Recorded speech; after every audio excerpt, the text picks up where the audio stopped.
Now, what's the difference between something like gratitude and happiness? Because we love happiness. Happiness is circumstantial. And the word happiness actually comes from the word happenstance, and it comes from this Old Norse word, hap, which means luck. It means chance.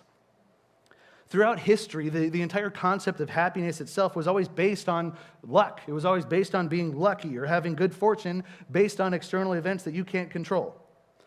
But modern psychological research shows that favorable circumstances only influence about 10% of your overall happiness. The majority of our happiness is determined by things like genetics and our intentional daily choices and our attitude.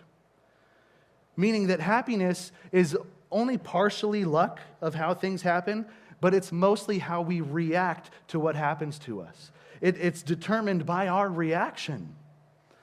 Gratitude is something totally different than that. Gratitude is relational.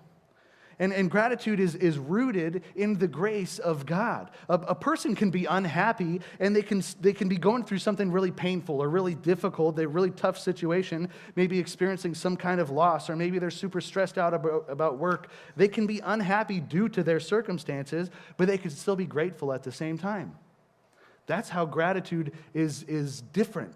In fact, Paul wrote in his letter to the Colossians while he was in Roman prison.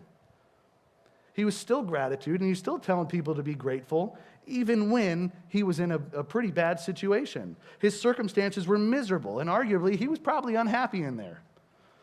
But his soul was still thankful. And it's because of his relationship with Jesus.